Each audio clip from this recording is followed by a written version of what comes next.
Hello and a very warm welcome to ET CFO presents ET Studio CFO Blueprint in partnership with SAP. I'm your host Devina Lasan. Now in this series, we're thrilled to bring you conversations with India's leading CFOs to help us get unique insights into the journey of the modern CFO. Now we're very happy to partner with SAP, a market leader in enterprise application software. SAP has recently announced a program for startups called Grow with SAP for Scale-Ups. As part of this program is a community that is called the Hypergrowth Hub that puts a startup leader in the spotlight through very exciting programs and initiatives like CFO Blueprint. Alright, today we're going to take a look at managing compliance and how exactly CFOs can stay ahead of the curve when we explore the ever-changing and ever-dynamic landscape of compliance through the lens of the CFO. Here to help us deep dive into this and much more, it's my pleasure to welcome a very esteemed set of panelists. Piyush Bora, CFO, Square Yards, Anurag Agarwal, Head of Finance and Legal, Axtria, and Rohit Goyal, CFO, Global Bees. Gentlemen, welcome. It's a pleasure to have you here today. Thank you. Yes, thank you. So, we're here to talk about a really vital topic, of course, which is managing compliance and how you as CFOs are really staying ahead of the curve. Maybe, I'm sure at the end of the conversation, leaving our audience with some very interesting takeaways in their strategies in the finance field. So, if each of you can just kickstart by helping us understand how in this environment with constant changes in regulation, of course, compliance is ever evolving as well. How do you really stay ahead of the curve as a CFO when it comes to understanding the requirements in compliance? Piyush, maybe we can kickstart with you. So, the thing here is, it's not that compliances have become important today. Yeah. They've always been important. It's that at times when the compliances are not followed and we start hearing some of the impacts it has had, and we have had few of very recent incidents where it has had devastating effect on the business. Yes. The entire focus increases more, but I think compliances have always been there. So the most important part is to first make it part of the DNA, as in Yes, what happens absolutely. is, especially in the startup world, unfortunately it is accepted that, okay, let's first focus on businesses, and once the business is in place, compliances can come in. Yeah. I think that's the wrong thought process. I don't think that's the way it can operate or should be operated. So it has to form part of the DNA from day one, Yes. that it has to be taken care of. There is no compromise on compliances, whether it is about getting the right licenses, having the right policies in place, the systems and processes, those have to be there from day one, Yes. irrespective of which sectors you are. I think that's the only way it can happen. It has to come from the top part of the DNA. Absolutely. Top down, absolutely. Anurag, let's get you in on this. Yeah, completely agree. And now I think compliance used to be more a finance, legal thing till some time back. But I think now it has come out of that. Business is seeing the impact that if they are not on the right side, it's going to impact them. Yes. So I think that's a big change. And I'm sure as it moves forward, it will keep on getting better. Yep, absolutely. Rohit? Devina, I will like to start with asking one question. Do you know why we have a brakes in our car?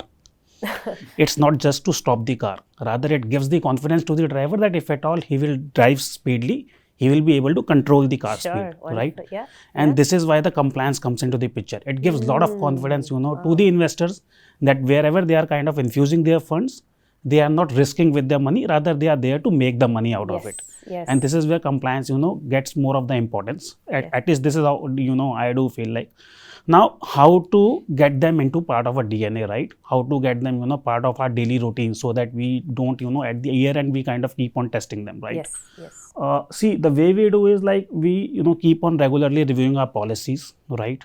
And we kind of keep on updating ourselves with the latest developments as well. We are part of, a lot of social media groups. We normally regularly follow the regulatory websites and them on the social media as well, so that we are well aware of the fact. Not only, keeping ourselves acquainted with the required knowledge, it's very necessary to pass it down to the organization as well. Sure. Because many a times it's been noticed that it's not, the lack of intent in the people that they don't want to comply with the, regulations. It's just like, the lack of awareness, lack of the knowledge, which ends up into the lack of, compliance. Yeah. So this is what I do feel like is it is something which has to be absolutely from top to down. and has to be till last level, because they are the one, those who are kind of facing the real challenge, right? So this is what I do feel like we can do for the compliance. Absolutely. Thank you for that very vivid description, actually. Got me thinking about the brakes of the car, of course. So, Piyush, it seems there's agreement across the board. Of course, it has to be a top-down approach in any organization. So what would you say are some of the key challenges that you as CFOs face when it comes to really ensuring compliance structure in your organization? So I think definitely there is inertia. As in, no doubt about that, across organizations, across places, in our current setup, in our current organizations, square yards, or even earlier, inertia was always there. Sure. Now, how do we get over it? So, one is to, what happens is, the biggest challenge I've always found is that the compliance as a function is in one silo and the business is in another silo. Yes. The only way this inertia can be broken is when the two silos start understanding each other's problem. Yes. If we end up trying to implement something by just saying that, okay, this is the letter of the law, just read it and try to implement it out, it's not going to happen. Absolutely. You have to understand the business's problem as someone who's heading compliance, as someone who's trying to put up compliance processes in place, understand their issues and try to find a solution which balances both.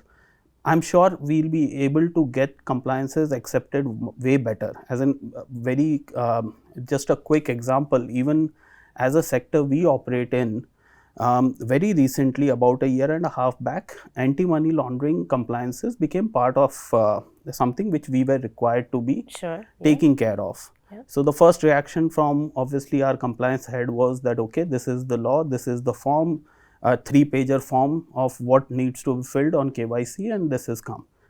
So the first thing we had to do was sit down, simplify that form, as in there are 20 types of ID documents which can be taken, but then we know the sales guy or the organization guy at the front end is happy to just get a list of 3. You give him list of 20, he's more confused than it helping. So these are the smallest thing which needs to be brought in. I think once you have this marrying of the two divisions who understand each other's pain point, I don't see that as a challenge. Getting it down, very easy. Absolutely. Collaboration between all teams basically has to be kept in mind. Anurag, let's get you in on this. So we understand, of course, how there needs to be communication and dialogue between the various teams, not only CFOs, but the business side as well. How would you say you really approach not only dealing with compliance matters, but risk mitigation? How can you proactively be involved in such a way that you actually mitigate any risks before there are some severe implications to the organization? Yeah, so actually I will take clue from Piyush what he said, that interact with the business leader, understand from them what they are doing, how they are doing, guide them. There might be some compliances implications. So as compliance committee or as CFO, I think we should guide them. At times there are situations where business need to be stopped because as an organization we are not ready for that. Absolutely. And it has happened in one of my organization that there was a project for which the client requirement, the way it was, we were not ready for that, and actually we let that project go. Wow. So it's important that compliance team, finance team, or whosoever is responsible for the compliance, they interact with business day and out. At times it's like business is done and the compliance team is struggling now how to comply. I mean, as CFO, I think we see that business will say we are done. Everyone nodding in agreement. Absolutely a big pain point. So be proactive on that, understand the business and keep pace with them. They move much faster than us, so we have to be with them for always. Absolutely. Very relevant. Thank you. And Rohit, so as you mentioned, it has to be sort of in the DNA of the organization, right? It has to be the company culture when it comes to compliance adhering. So how would you as a CFO really ensure that this culture gets fostered in the organization? See, first and foremost, what I do feel like is there has to be an open culture. People should not be afraid about, afraid of talking about, any non-compliance. Because more we will talk about non-compliance, more we will learn, and more we will be able to cope up with same. Yeah. So there has to be absolutely open culture. People should be encouraged, if at all they kind of see anything wrong happening, they should be encouraged to tell it to someone so that at least corrective action can be taken. That is one. Second, definitely a lot of training should happen, so that people are well aware of the fact, rather than it has to be a reactive, it should not be a reactive approach, rather it has to be a proactive approach. So my view is that there should be a system driven controls, right, which at the inception itself don't lead to non-compliance, right? And if at all we have the controls in the organization, but they are, say, individual dependent, and in the fast paced environment, if that person effectively moves from one role to another role, or even say outside the organization, then controls also moves along with him. So it's always important to have the system driven controls in place, right?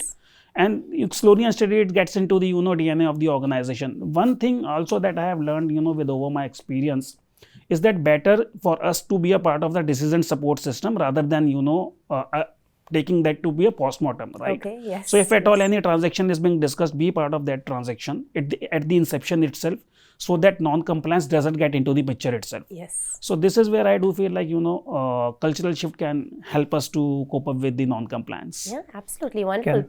Can I add a point? So I think on this DNA thing, I think compliance is something which we need to put it positively. Right now, it's being always treated as a burden. That you have to do it. A daunting aspect, actually. And so people don't understand why it is required. And at times, when you explain them that why we are doing that, I think compliance is much better. So somewhere that responsibility lies with the CFO fraternity also, that how you are putting or how you are communicating to the organization. Wonderful. Piyush, anything to add to that? How you again make it sort of a top-down impact, as you said? No, as Ankur mentioned, this is the only way it can happen. As in, you have to communicate it, you have to get the buy-in across the levels, right? And that happens only when you are communicating, when you are making people understand how it is going to help the business do better. In whichever segment you are, as in people look at compliances as the burden, but like a classic example is ESG, which is being seen as a burden, but that's also a huge opportunity, as in today with so much focus which is there on sustainability. If you are able to do better on that, you unlock a lot of opportunities as a business for yourself. Whether it is on funding front, whether it is on some of the other fronts. So it has to be seen as something which is be positive rather than seeing as something that if not done will be punitive.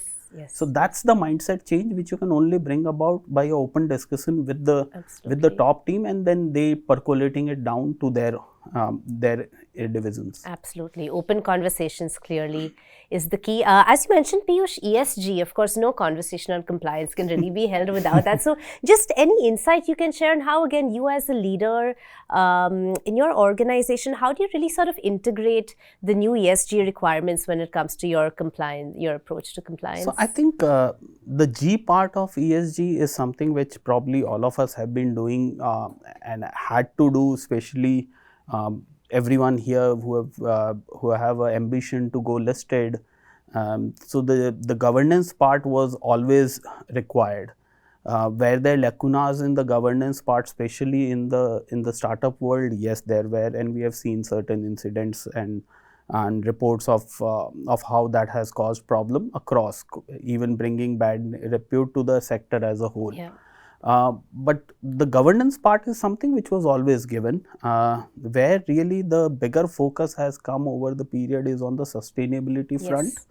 And I think still, at least from an India perspective, we are still in the early days. Now it has been mandated as something which has to be measured and reported for all listed companies in the BSE 500. I guess that's the level which has been implemented now. So yes, it is becoming more and more important. Where it is adding value, as I mentioned, is there are so much pool of capital which is available out there, which is focused on rewarding or working with companies which are better on sustainability index.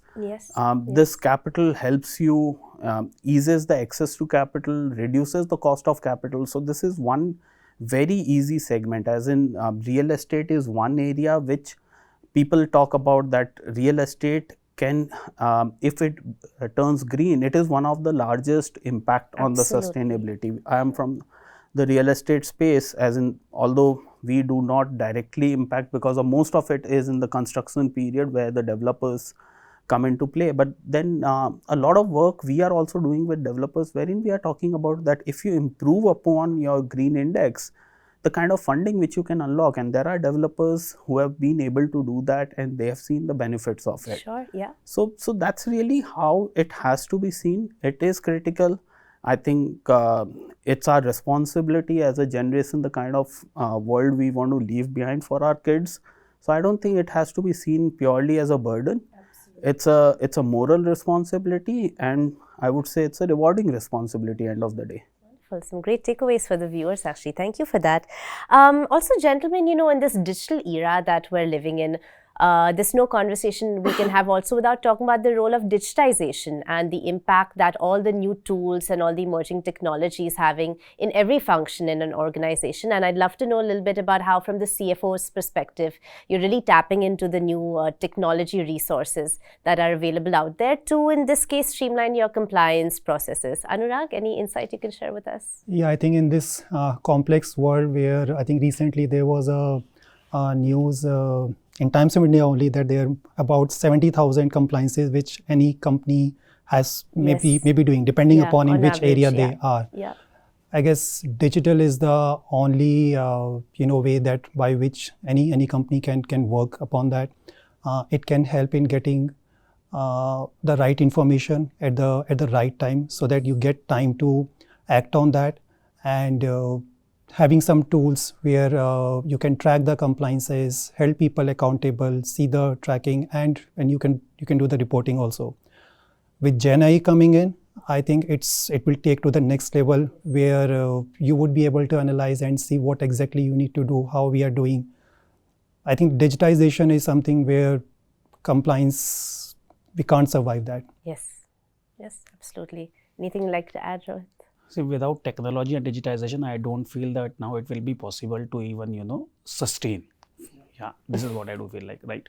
I mean, there are so many compliances that humanly it will be impossible to comply with each and every of them, right? It's a technology definitely which can help us, help us to keep ourselves updated and help us, to be at the pace at which the world is moving. So beyond any doubt, having, all the data backed in our systems, right? And on the top of that, we have the AI. Earlier we used to go through the agreements, right? Just to dig out the smallest of the information. Yes. Right now, what you can do is you can upload the agreement and you can ask AI to, what's the limited liability clause. Yeah. And within fraction of seconds, you can get the answer from that, right? Yeah. And this is how you can, ensure the compliance, that too of higher quality, and that, with more productive, I will say, because very less time will be going to invest in that thing. Yeah. So digitization, beyond any doubt, it's not a choice. We have to embrace it. Absolutely. So is it also sort of one of the key ways that you as CFOs really keep abreast of the emerging compliance trends and everything that you need to know as a leader? Do you rely on technology a lot? Definitely, yes. Definitely, Devina. I mean, in our organization, we are very much, particular about, doing the things through tech rather than, getting them manually, because what we believe is like technology driven solutions are scalable, they are structural. I mean, today we might be having a say transaction volume of 10,000 whatever we write. Tomorrow we can have a 20,000, 30,000, 1 lakh transactions a day. And then right? What do you do? Yeah. Technology is something that can take care of all the volume without any problem. Whereas if we are individual dependent, or we are dependent upon the army of the people, then tomorrow we need to have at least army to take care of all the transactions. So in today's world, without technology and digitization, I don't feel that we will be able to match up the expectations and the growth that is being expected from the organization. Yeah, that's huge. Yeah, just to add to that, as in we are talking about digital being the way on compliance, but it's not that it is something which one has to do or will become the only way to do business in future. It's already there today. All of us, we know about our GST returns which we file. That's a compliance, right? Yeah, that is a system which is online already. Yeah. It's paperless already. So the systems are going online. They are becoming paperless. They are becoming digital, and that's the only way. You have to keep abreast with them. You can't be sitting on having paper processes. You can't be sitting on processes which are not mapped on a system. So that's the only way it's happening, and it is happening whether you like it or not, whether you can decide to be a dinosaur, but you can't survive. Yes. You can't survive even a month today. Those days are long gone. Exactly. Absolutely. Yeah, wonderful. Well, gentlemen, thank you so much. As we slowly start to wrap up, would love to get some sort of key takeaways for our viewers today. And what would you say are some of the main focus areas when it comes to the future of compliance management that you foresee as CFOs? And how do you look at dealing with the challenges that of course, will be coming along the way? I think for me, I would say the mantra is to do right first time. So rather than trying to look at it from a post facto, trying to improve upon things, it has to be, focus has to be that the system and processes has to be built in a way that it is done right from the first time. Yes. You'll end up spending way more time, effort and money cleaning up the mess. So that's the only way it can be done, and that's how one should think of it. Wonderful. Anurag? Yeah. So I think as an organization, we need to set the tone at the top to walk the talk. Get the right resources right now in the compliance side. Still, we are getting there, but I think still a far way to go. Get the right resources in terms of the expertise, in terms of the investment in the digitization. Have right accountability. It's not impossible. What can be done? It's just that it needs right focus. Yes. That's how I see. Absolutely. Rohit? My view is that more and more we should talk about compliances. Yes. More we will talk, more we will learn, and there will be lower chances for non-compliance. Yes. Yeah. Yes, So this is what it, because I have seen people refraining from talking about compliance because it's a vast area. No one has got 100% knowledge about all the fields. But more we will learn, more we will be able to save ourselves. And of course, as Piyush said, mantra is do right at the first step itself. Yes, yes, wonderful. So keep the conversation open through dialogues like this that we are having today. Which is like precaution is better than cure. There you go. Absolutely. Gentlemen, thank you so much. Before we wrap up though, we have a small surprise for all of you. We're going to do a rapid fire round to get some key insights from all of you as CFOs, but not only from the boardroom, but also who you are as leaders out of the boardroom. So if you're okay, we have some questions for all of you. Sure. Yeah, Okay. wonderful. So it's a rapid fire round, just a quick one answer from everyone. All right, Piyush, to start with you. If you could describe your approach to finance in one word, what would it be? Prudent. Brilliant, right? Anurag? Compliant. Smart. This is an easy one. Rohit? Tech driven. Tech-driven. Wonderful. Okay. If you were not a CFO, what would you have been? Probably doing something on the tech side itself. Okay. Yeah. Maybe pilot. Wow, pilot. There you go. Okay. Cricketer. Cricketer, yes, this I know. What's the most unexpected skill or hobby that you have that has helped you in your role as a CFO? I wouldn't say unexpected, but I think reading is the one thing which has helped me the most. Helped me keep abreast with everything which is happening, expand my horizon. Yeah, absolutely. Important one. Anurag? So I'm a cyclist. So that helps a lot, pushing yourself, and you're dependent on yourself. You set your target yourself and achieve that, fail that, come out of that. Wonderful. I think that helps a lot. Yeah, sure. Driving for long hours. I do stay in Model Town. My office is in Gurgaon. Yeah. People do say me, why don't you move down to Gurgaon? But honestly speaking, I do feel like I am getting 1.5 hours to think thoroughly what we can do better. Okay, yeah, very important. Some quality time for yourself as you drive. Excellent. If you were to write a book, what would it be about? That's a tough one. I think it would be about my journey with the journey of Square Yards itself. I think it has been one fulfilling one with its own ups and downs. Beautiful, yeah. Wonderful, very inspiring. Anurag? How to be happy. Oh. Applicable not only for CFOs, of course. This is crucial to life for all of us today. Yeah, wonderful. Rohit? It will be balancing growth with the compliance. Okay, very technical. All right. What's your go-to stress buster when work gets too hectic? Watch something light, maybe stand-up comic. Nice. Yes. Cycling, let me guess. That's there, along with that Bollywood movies. Okay, yeah. Unwind. Rohit? Speak to one of my friends. Nice. Okay. Wonderful. And gentlemen, finally, one reason in a nutshell why you love finance so much. I think it's the epicenter of everything. practically in an organization. So I think that's what makes it very exciting. Practically involved with everything, at the same time getting to see a 25,000 view. Sure. Yeah. Yeah. Yeah, actually similar to that, you get to know each part of the business, you're on top of the things, and very close to that. Similar views in different words. It's not fair. But also, okay, to be fair, you Finance get the third round. has got a visa to get into any function. They have access to all the information in the organization. So they are the best one who can connect the dots, right? So this is where, I love finance. Yeah. No, absolutely. And that's really the crux of why we sit here and have these conversations with CFOs, leaders like yourselves, because absolutely you touch every aspect of every organization that you're a part of. So thank you so much for sharing all your insights. That's been really wonderful for you to join us today. Thank you. It's been a pleasure. Thank you. Same here. Pleasure. All right, on that note, we conclude this episode of ET CFO Presents ET Studio CFO Blueprint in association with SAP. Now, don't forget to search online for Grow with SAP for scale-ups, and tune in next time for more strategies and solutions to navigate the evolving landscape of finance from India's industry stalwarts. Until next time, many thanks for watching.